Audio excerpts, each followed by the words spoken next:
Hey, what's up, fellas? Spencer here. Figured I'd talk a little bit about this Super Bowl we got going on this week. Uh, Sorry, it might be a little bit lame. This is probably the first video I've had to make without drinking, but I'm on call, so the only thing lamer than not drinking during a video is not making a video. So I figured I'd at least one up that.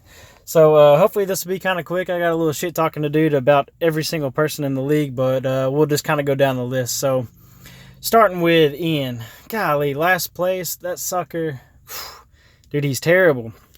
He's, I don't even know if you'd call him in the league. He's kind of like a little bye week for us.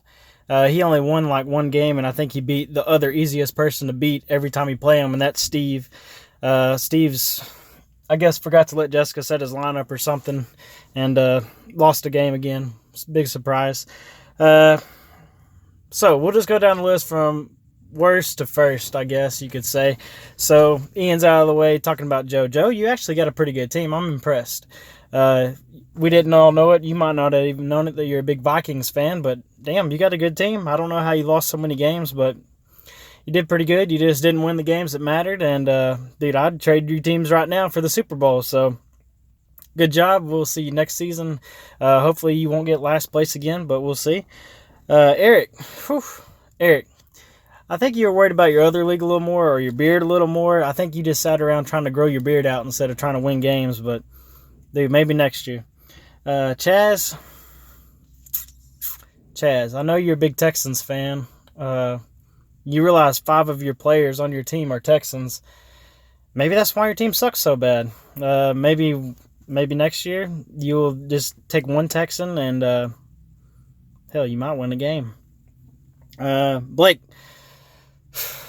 So you won it last year. No one gave a shit about that.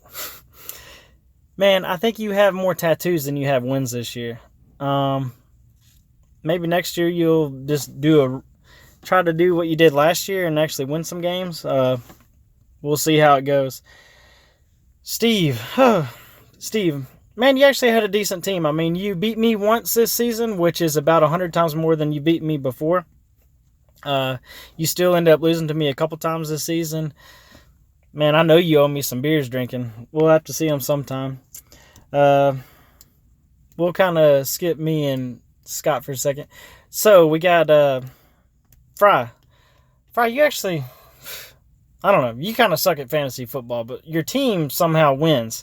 ESPN or whatever liked your draft team. Somehow it worked out that you won a lot of games. Impressive. Shannon, the only thing good about your team this year is you went 11-2. I know that sounds impressive, but I feel like a lot of people let you win some games just so we wouldn't have to see you come in and cry every single Tuesday. That was the only thing. I mean, obviously you can't win the games that matter. You're 11-2. I beat you twice this season. I don't even think I set my lineup. I couldn't remember my login for about 50% of the season, so I just kind of let it ride, and then every now and then I realized you had to set your lineup each week, so I figured it out. ESPN emailed me my temporary password, and I got back in to, move a player around or two. I know you cried about your team a whole lot. Man, I only got 2 people on my team that I'm starting that I started with, so that's kind of rough. Scott Bennett, golly. Somehow you made it to the Super Bowl. I don't know if this whole season was just, seeing double and you clicked on the wrong ones and accidentally put the right people in at the right time. But somehow you got some wins. You realize that you probably have more wins than you have hair on your head. I mean, that alone is impressive. You're playing me this week. Man, I got 2 people on my team that I started with, like I said. You realize 5 of your top 6 drafts are still in your starting lineup. If you ask me, you've had the easiest season by far. Everybody's been dealing with injuries. You only got a few wins. If 5 of my top 6 drafts were in my starting lineup all year, golly, I'd probably look like Shannon's team. But anyway, good luck to everybody. I say everybody. Hell, good luck to nobody. This is the Super Bowl. I'm here to win.